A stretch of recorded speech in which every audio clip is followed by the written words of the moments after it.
The third generation of Ford Escape is a stylish 5-seater small SUV. It offers a roomy, elegantly finished interior and a sturdy road feel. The Ford Escape in North America is available with front or all-wheel drive and has 3 different 4-cylinder engines. The 6-speed automatic transmission is the only available option. The Escape underwent a minor facelift for 2017 that included a larger front grille, a few interior improvements, and new features like auto start-stop. From 4 to 5 stars out of 5, the NHTSA's overall crash test rating increased. In comparison to other SUVs, a used Ford Escape is widely accessible and reasonably priced.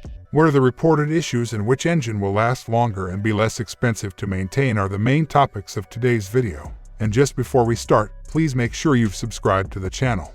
Problems. On the NHTSA website as of February 2023, there are 2,083 complaints about the 2013 Ford Escape model.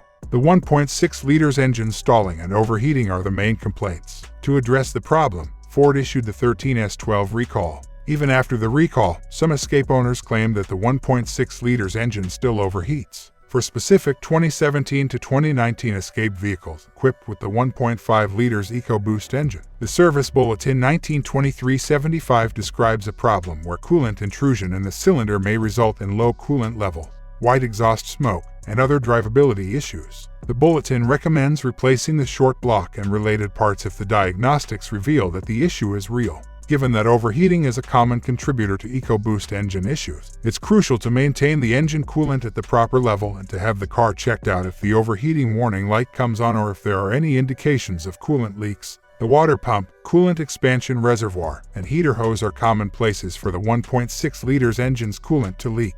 There are numerous complaints about the 2013 and 2014 Escape's transmission as well. A low fluid level in the transmission brought on by a leaking driver's side front axle seal is one of the potential issues. The seal and the bushing will need to be replaced. If the half shaft is worn out, it may also need to be replaced, which will increase the cost of the part. Costs range from $1,700 to $2,500 to replace a transmission that has completely failed.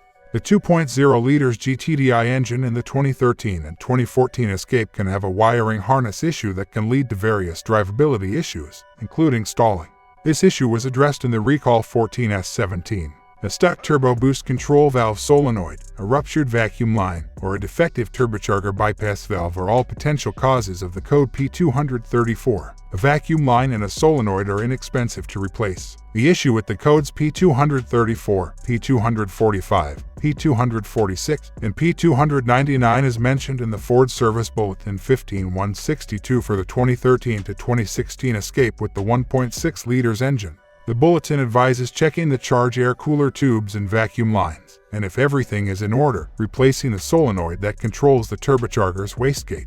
The PCV hose may be the source of a fuel odor in the 2.0 liters EcoBoost engine, according to TSB 15096. The hose will need to be replaced if it doesn't pass the inspection. It is typical for a coolant bypass solenoid to malfunction and set the code P26B7. It's a relatively easy fix. After a fill-up, it may be difficult to start the vehicle or the check engine light may come on with the code P455 if the EVAP purge valve is stuck open or fails. Although the purge valve is not very expensive, replacing it requires some effort.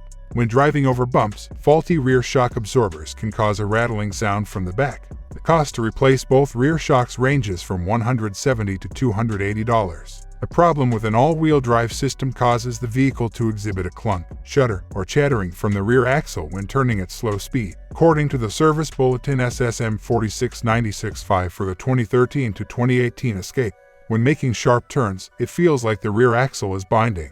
The bulletin suggests using a service kit to replace the viscous coupler clutch on the rear drive unit. The cost of the service kit without delivery ranges from $260 to $290 online. Numerous owners bring up different electrical and sync issues. Some owners claim that the dealer disconnected the battery and performed a hard reset to fix some of the problems. There's a chance the audio system won't function at all. Replace it with a used audio unit as a workaround if the audio fuse hasn't blown. In this situation, the warranty is essential so that the used unit may be returned if it is defective. Although it requires some work, replacing an audio unit is not particularly challenging. Another choice is to go to a nearby auto electronics store, which may have an affordable aftermarket audio unit that fits. A direct injected turbocharged engine is what EcoBoost is. The carbon buildup on the intake valves, as with all direct injected engines, can result in misfiring, hesitation, and other drivability issues at higher mileage. Engines.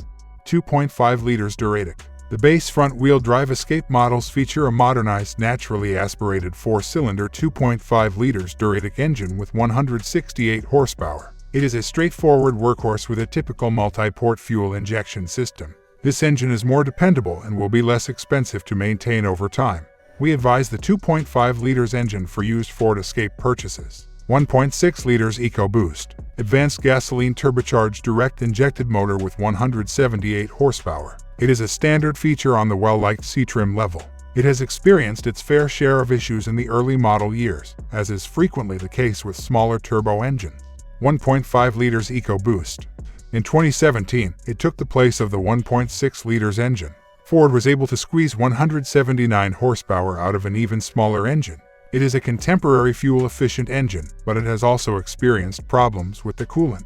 We know that Ford covered many of these engine repairs with warranties. 2.0 liters EcoBoost. When equipped with the tow package, the optional 2.0 liters Turbo EcoBoost provides 3,500 pounds of towing capacity and 240 horsepower. Additionally, it has a 4-cylinder gasoline turbocharged direct injected engine.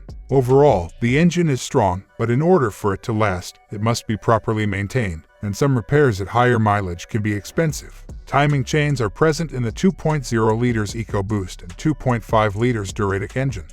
Timing belts are used in the 1.5 liters and 1.6 liters EcoBoost engines. The recommended timing belt replacement interval for the 1.5 liters EcoBoost engine in the 2018 Escape in the US is 150,000 miles, which is an unusually high number. The timing belt should typically be replaced every 100,000 miles or earlier in other cars. The timing belt should also be replaced at 150,000 miles, according to the owner's manual for the 2016 Escape with the 1.6 liters engine.